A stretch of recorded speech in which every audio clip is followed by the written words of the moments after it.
Special thanks to our promotional partners at the American Philatelic Society. The APS is the largest stamp collecting organization in the world, supporting collectors of any level worldwide. For more information about membership and APS services, visit stamps.org. I'm Charles Epting from HR Harmer in New York City. And I'm Michael Cortese of NobleSpirit in Pittsfield, New Hampshire. And this is Conversations with Philatelists. Now, in the U.S., we're used to Lynn Stamp News. That's our go-to. Yes. That's our regular publication. Up north of the border, they've got Canadian Stamp News, which is sort of their analog, their equivalent stamp publication, which I'm really excited going to be talking to the editor of Canadian Stamp News today. Yeah, I'm looking forward to it because we've spoken with Matt Hill across the pond. Exactly. We talked to Wayne Youngblood here in the States, who does all of our, a lot of the American publications. So this will be a new perspective from a different country on philatelic magazines. I think that's a great point. I didn't even think about. Yeah, it's always nice to get those differences on how different countries look at philately and collecting and how they deliver news. Because I feel like every single publication I read has a different take on what news they should be reporting. And we've looked at auction houses through the lenses of different countries. We've talked to dealers from different countries, collectors from different countries. And again, that journalistic part is it's an important piece of the puzzle. And I think you're right that I'm curious how they do things similarly and differently up in Canada. So I think we even forgot to mention his name. We're going to be talking to Jesse Robitaille. Yes. Who, again, is the editor of Canadian Stamp News and Canadian Coin News, I think. But this is a really exciting one. I think this one's going to be a lot of fun. Yeah, absolutely. So, let's bring him in. Absolutely. Hi. Hey, Jesse. Hey, how you doing, Charles? Good. How about yourself? Pretty well. Thank you so much for joining us. Yeah. Yeah, pleasure's all mine. Awesome. So to kick things off, we usually just start with sort of a crash course in your background, how you got to where you are, your own history with the hobby. Just sort of get us up to speed on how you again assumed your role with Canadian Stamp News. Sure thing. So I guess it's been a shorter but understandably wild ride. So I started in February 2015 in philately as well as numismatics. Our parent company, Trajan Publishing, we publish Canadian Stamp News as well as Canadian Coin News. But before February 2015, I knew very little of the hobbies, didn't even know the word philately or numismatics, to be fair. So it was a steep learning curve, but I was fresh out of journalism school, and one of my former teachers found a job posting, and she suggested I apply. I applied within a few months of getting out of school, and luckily got the job, and it was with Trajan and Canadian Stamp News, and I've been there ever since. Going from sort of 0 to 60, not realizing how passionate or crazy stamp collectors might be. What was that like for you, coming from a purely journalistic background and having to learn the lingo and the personalities and sort of the flow of the hobby? What were your initial impressions, again, being a total outsider coming into this, professionally? So being a total outsider, indeed, my first impression was how incredibly deep the hobby is. And it was, as I mentioned, a steep learning curve. I'd say it took about a year until I could wrap my head around everything collectors and dealers and auctioneers were actually talking about. And since then, it's just kept growing and growing. I don't know about in the States, but it's a really close-knit community in Canada. And I've heard it's the same elsewhere, but everyone's been nothing but extremely helpful and guiding me and kind of mentoring me in a way. Although it's different than it would be with dealer to collector, compared to like collector to journalist or dealer to journalist, but they're mentors nonetheless, or I would consider them so. But yeah, first impression was there's a lot here. There's a lot to learn. And these people, they're colorful characters and they're very passionate about their hobbies. It's something that they seemingly take more serious than most people take their jobs. And it's something as a journalist, my focus, speaking personally as a journalist, my focus is telling people stories. I just love finding people's stories and telling them. And with this hobby, it's endless. It's been more than half a decade now, and not even close to running out of ideas. So where did you really start when you were thrown into it kind of immediately? Where did you start looking to for your information? Did you read old issues of the magazine, or what did you start looking for to gain kind of knowledge? Yeah, so I'm a pretty big print guy. So I love going through our archives. We have a fairly substantial digital archive, but our print archive goes back to the beginning, 1976, when CSN was formed. So I love going through the archives. We have bound copies of each edition, and yeah, I'll go through and I'll look for whether it's confirming facts or trying to find a different angle or a lead on a story or something that may have been forgotten. Definitely, our archives are a source for me. I'm on our archives daily for sure in my work, just trying to find some old reference or some old source or something like that. But old guides as well, old catalogs and handbooks are incredibly useful, again, for sources or for comments or quotes to pull from. And what I was learning, there is a ton of information online as well, as I'm sure both of you are aware. I have found very quickly, actually, that some of that information is incorrect, as some of the information online tends to be. And so that's where finding those sources, those prominent collectors or dealers and people that actually know what they're talking about to confirm that information.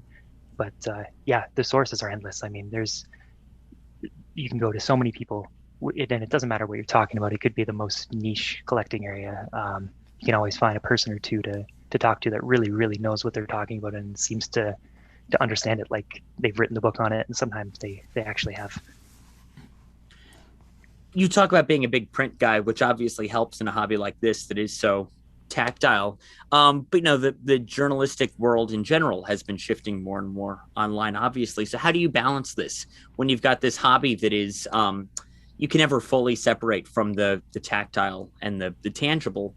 What is your philosophy regarding the future of print philatelic media versus the future of digital philatelic media? Again, balancing those who want to hold something in their hands versus those who want to read something on their iPad. What is your sort of outlook for the future of, again, philatelic media specifically? As far as the balance goes, I think it's pretty straightforward. And as you mentioned, it's a tangible hobby, and as collectors, we like stuff, we like cool stuff, and we like having it and holding it. It's not so interesting to have, say, even its digital counterpart, an NFT or a non-fungible token.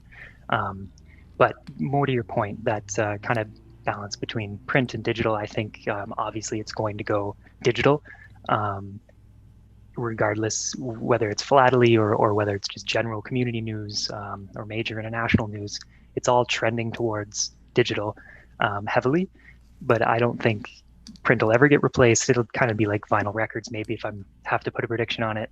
Something like vinyl, it'll be a cool thing to have, a cool handy complement, something you can hold in your hand, that is, to what's available digitally. But yeah, nothing really beats print in terms of that tangible thing. I love having like old guides and old newspapers and stuff. I got a bookshelf full of them here.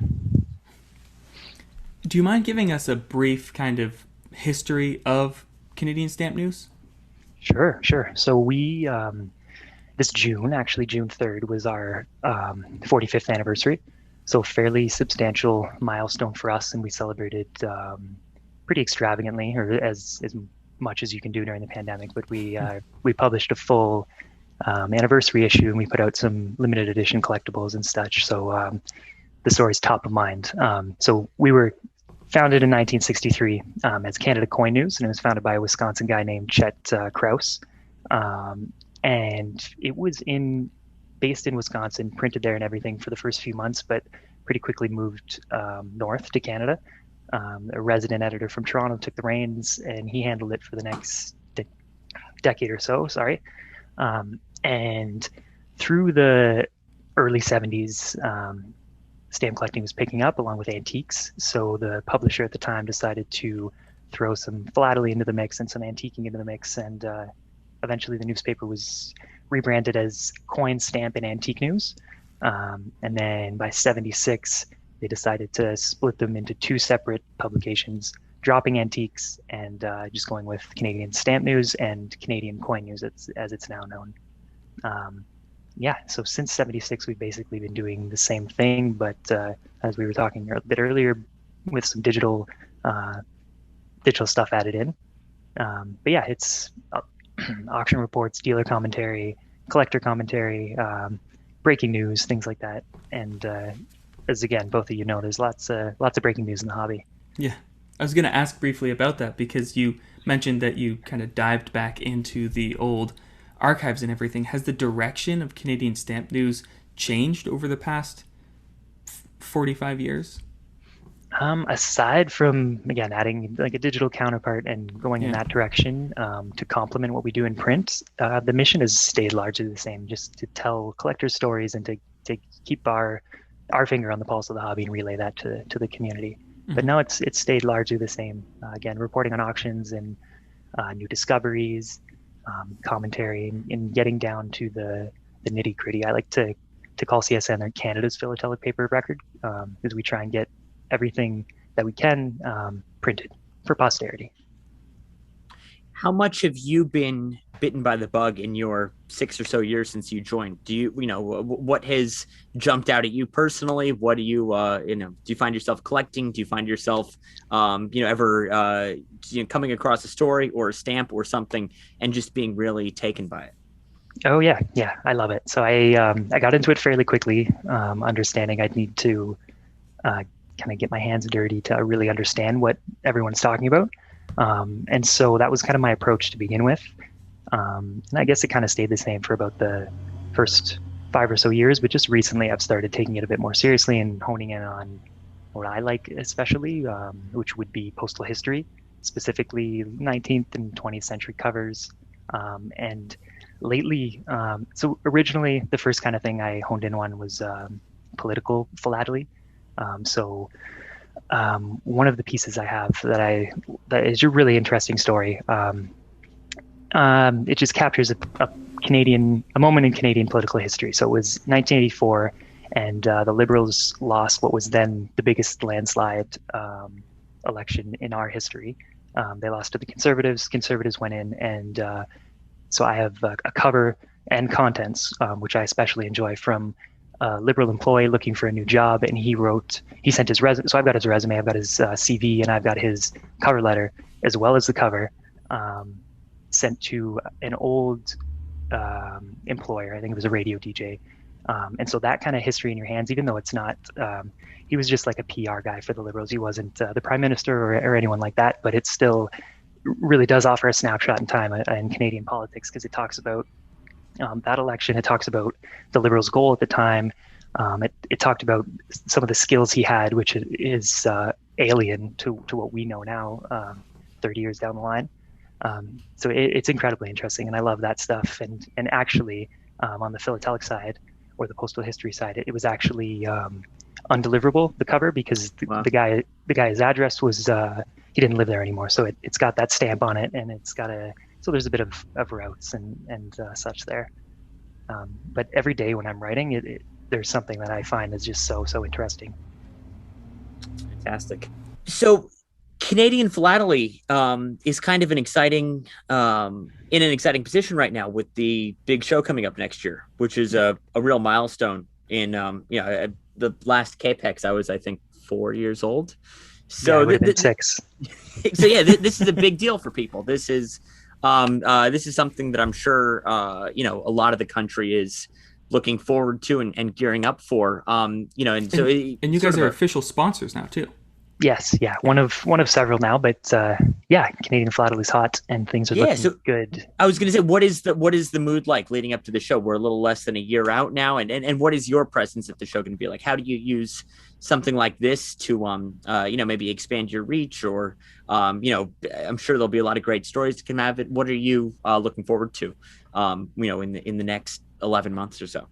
Yeah, so heading into it out of this pandemic is a bit strange. So it's kind of hard to tell exactly how it's going to go down, but it's going to be great. I anticipate the pandemic will be far behind us in terms of the restrictions and things like that by that point. It'll be June 2022.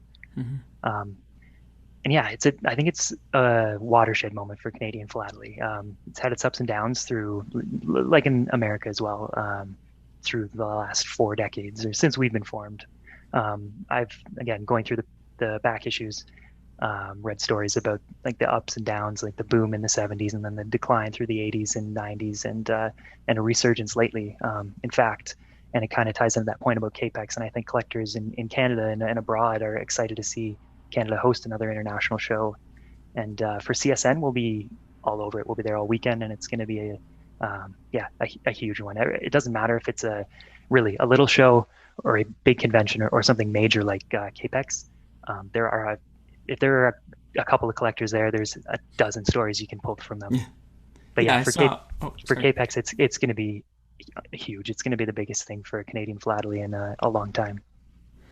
Yeah, I saw on Canadian Stamp News website, there's a whole section for events where you just list all of the events going on, and people can just add their own events. So is there a sort of a bar there, or does it have to be a sponsored event, or can anyone just add any sort of stamp event in Canada? Yeah, anyone can add any sort of stamp event outside of things like auctions or sales, unless it's a show with an auction, that's fine. But if it's just an auction, we try to stay away from promoting just individual auctions. But outside of that, if it's a show, if it's a stamp show, does anything to do with stamps, postal history, or postcards, anywhere in the world, really, we welcome the event listing. And you can submit them on the website, or you can email me, reporter@trajan.ca, if anyone's interested in chatting ever. We like to keep a pretty extensive event listing, and each year, except for last year and this year, I suppose, since 2019, we publish a combined coin and stamp calendar, and it goes through the year, much like a regular calendar, with all the shows listed and contact details and stuff like that.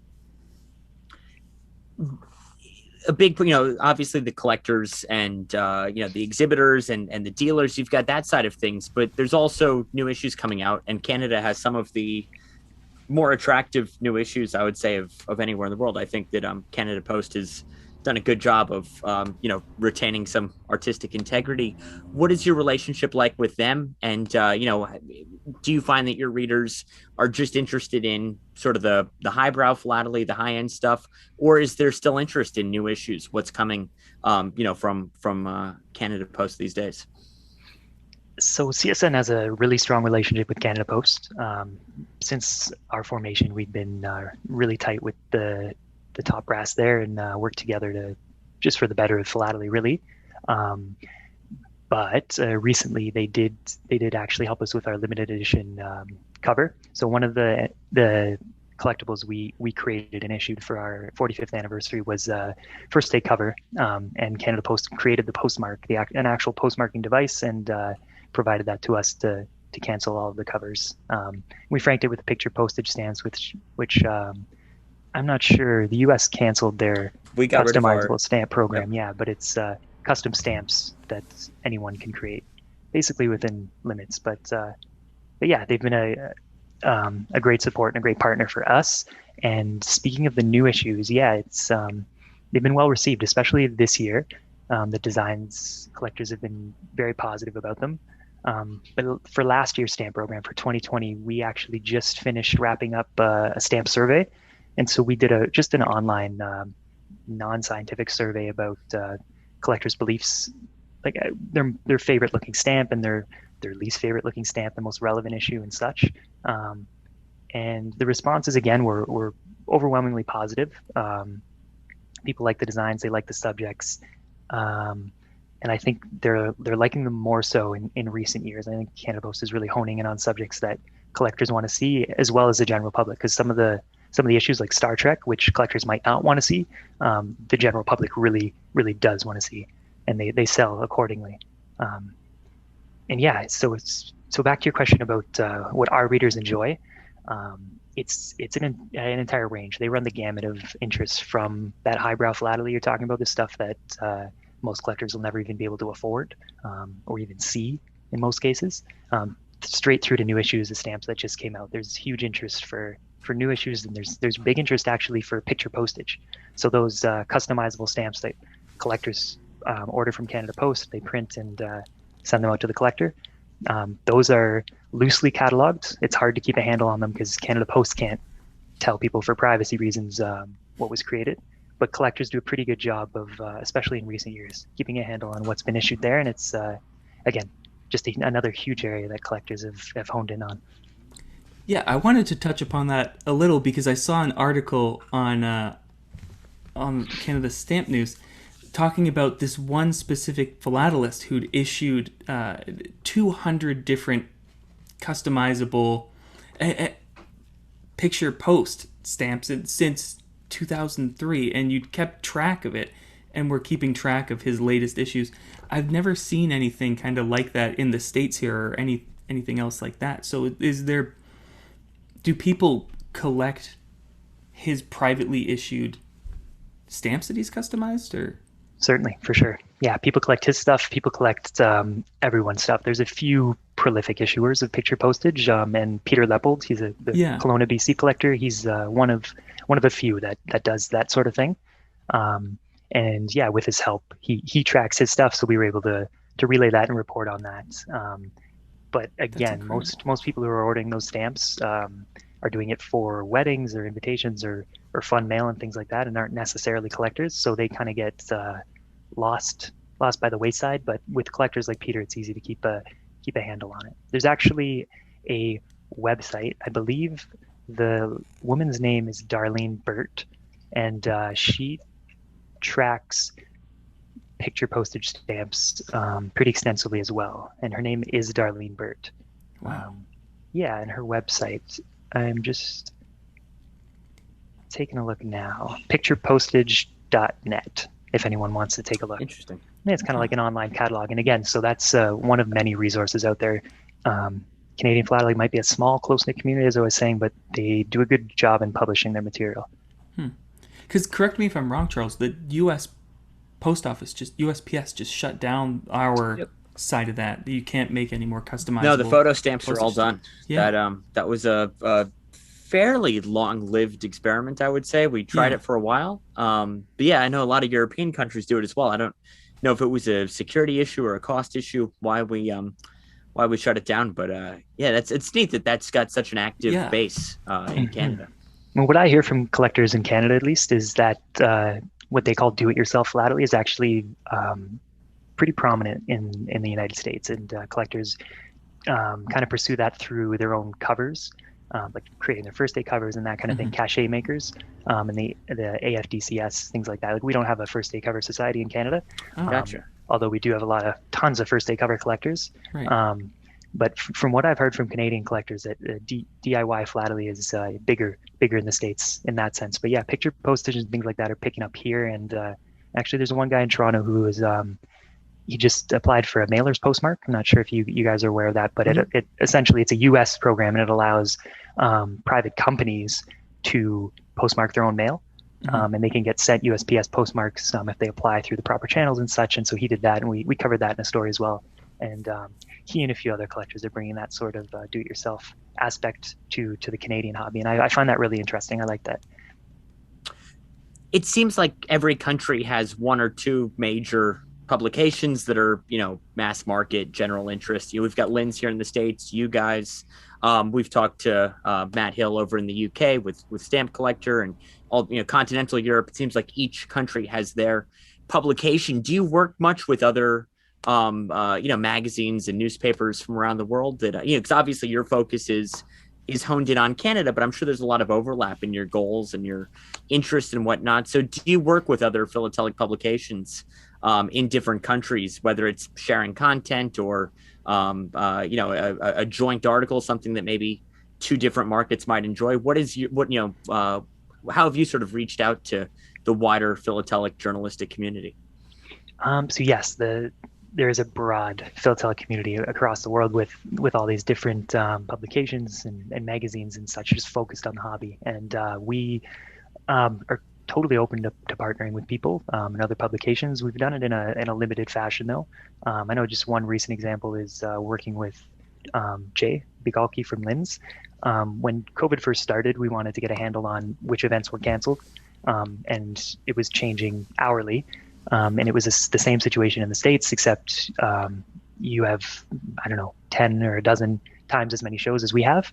And so rather than going through it all myself for ourselves at CSN, we contacted Jay and just did a mutual thing where We said check out the Lynn's website for an updated list of canceled US shows, and they did the same for CSN. And yeah, totally open to that kind of thing because we all can't be everywhere at once. And like you said, we focus on Canada, although we do, if something big happens in US philately, we'll definitely cover it. And it's the same for Lynn's. Focus on US philately, but there's a lot happening in the world, and it sometimes deserves recognition there too. So how many people are on the philately side of the publication? Working at CSN. At CSN. Okay, so very few people. We're a small office, basically full time. I'm the only editorial staff. We have one other person on staff doing design and layout, and advertising as well. And then we have a few administrative staff. Other than that, on the CSN side, we have about a dozen rotating columnists, and they'll write, get maybe 4 or 5 of them in each issue of CSN on a rotating basis. And they've each got their own columns, their own focus. Some of them are fairly long running, and they're very popular. And it's kind of a way we can touch into different areas of the hobby without necessarily having to cover them in each issue. So deltiology or postcards, for example, we have a deltiology column in almost every issue. And then another column from a long-running CSN columnist, Ian Robertson.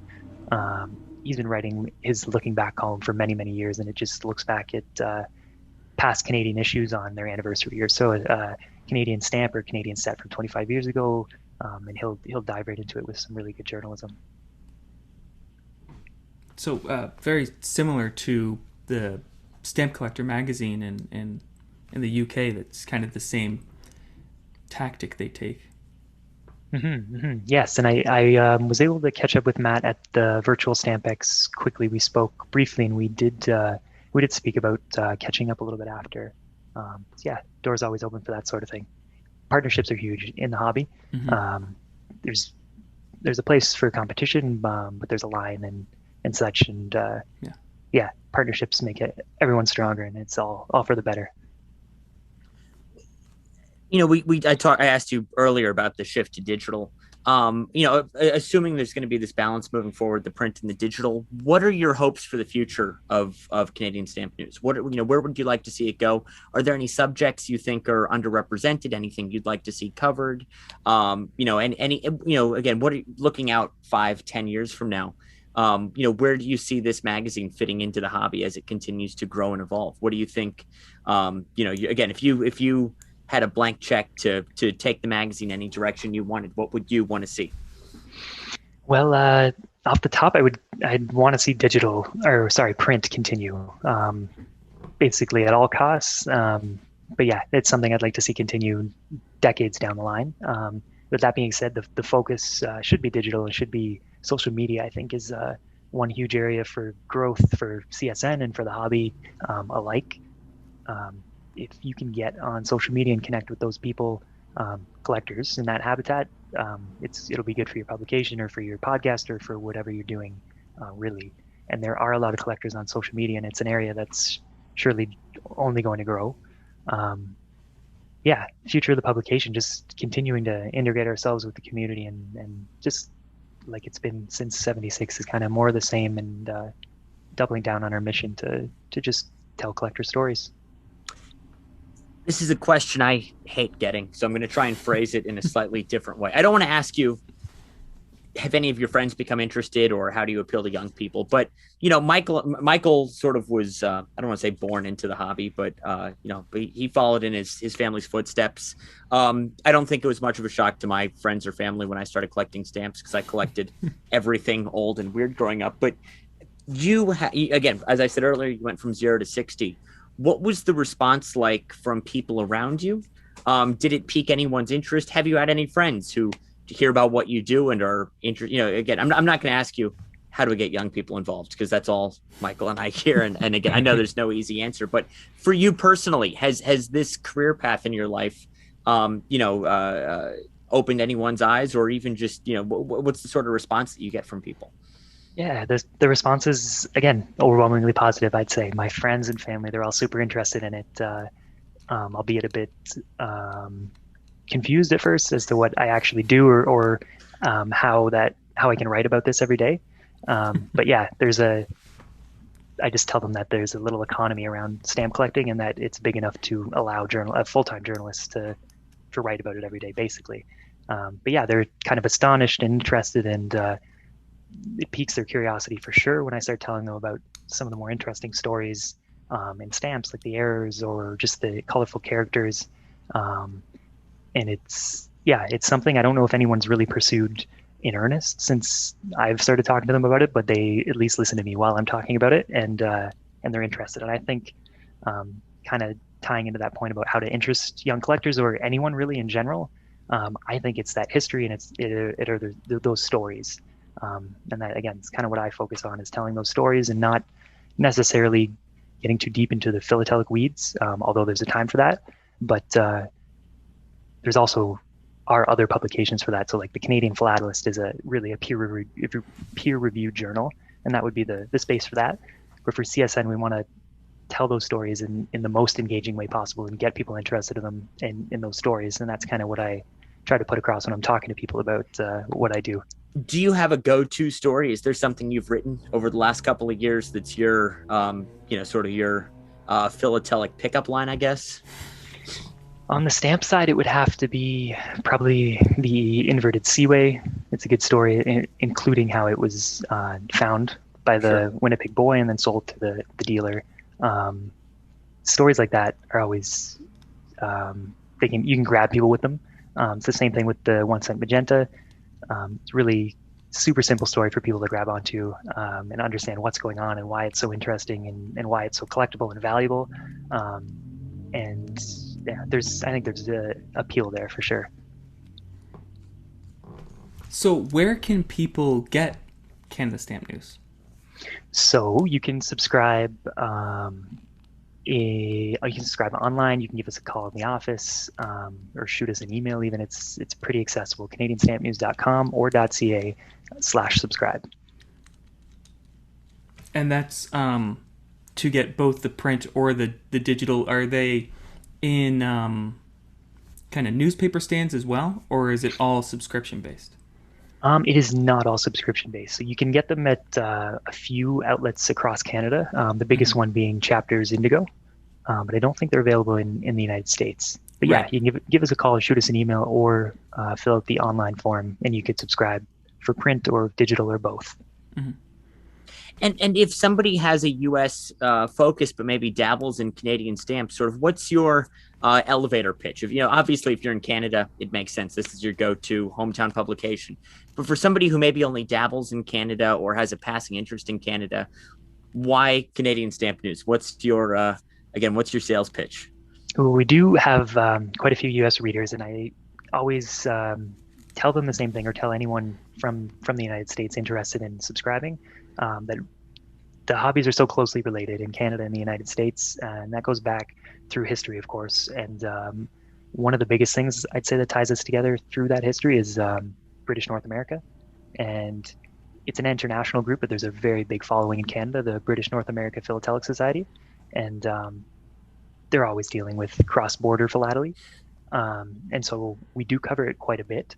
Again, we don't really get into the weeds with the US stuff, but the content is there. And if at any time readers have anything they're interested in, they just have to reach out and give me a shout, and we can talk about the story for sure. I'm all ears for things like that.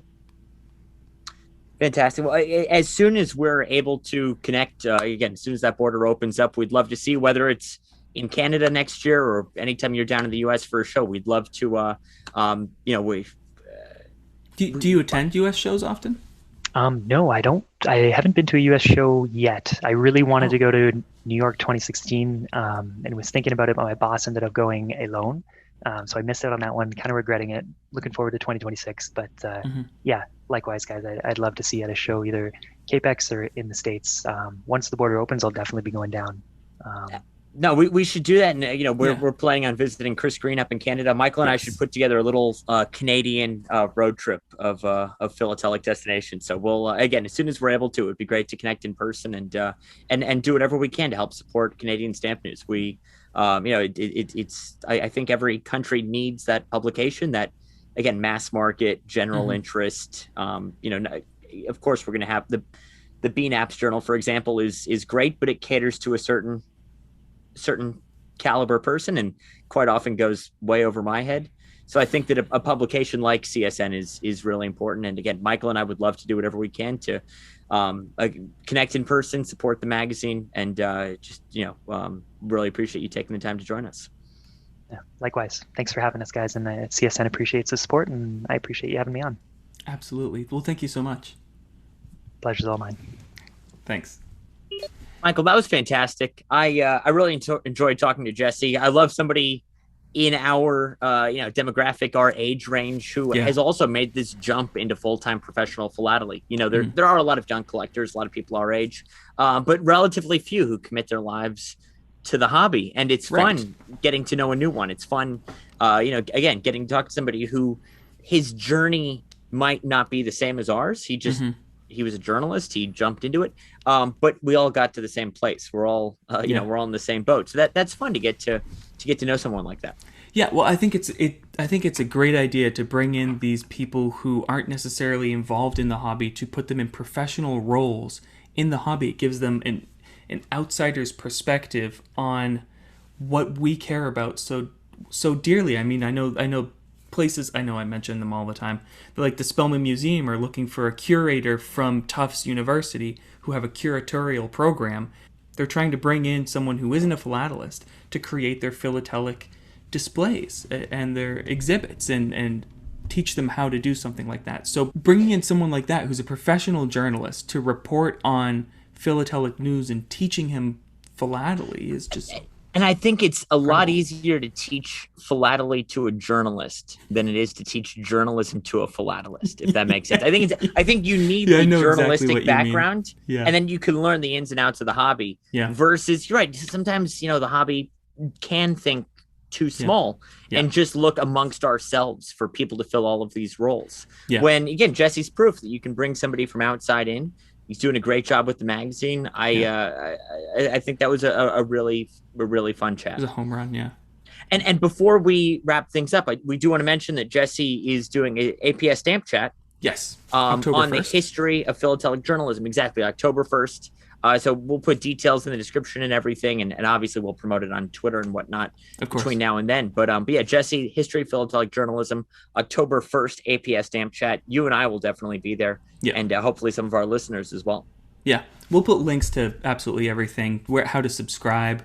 They've got a Twitter account, just their website, everything in the show notes. I always love talking to these publications, and I hope we can get to talk to more from other places, other publications, other magazines. Everything. Absolutely. There's so many others out there. We've got Matt, we've got Jesse.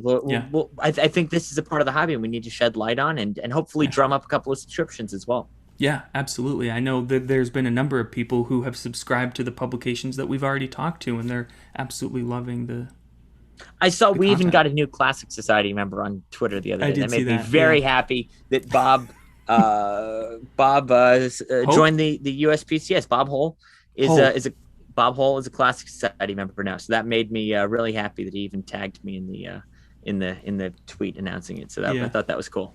Yeah, absolutely. So, anything we can do to help share with people. I see comments on our things talking to people, and they're like, "I didn't know about that before. I didn't know about this before." We got one from last week. Mark from Hipstamp.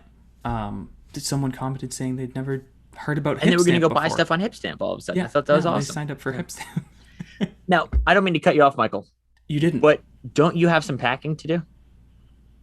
For Westpex. We're filming this on Tuesday. We leave on Thursday. I can't believe it. We're gonna get to hang out 3,000 miles away from here. Yeah, no, I'm really looking forward to it. I'm looking forward to... And the best part is by the time anybody watches this, Westpex will be over. So this is completely irrelevant. So I don't even know why I brought it up, but I'm excited. I'm going to start packing tonight. And hopefully by the time people listen to this, we'll have had a good, successful Westpex. Yeah, I really hope so. We're going to do our live stream on Friday. Hopefully we're going to get to talk to a couple people at the... We're going to do our live stream Friday. We're going to do our live stream 3 days ago. Yeah, this is the best part of the podcast. This is what everybody loves, is when we forget how linear time works. Yeah. Awesome, Michael. As always, great talking to you. And I'll have seen you in a couple of days. Yep. Yeah. Have seen you then. It was good seeing you then. Talk to you later. Bye.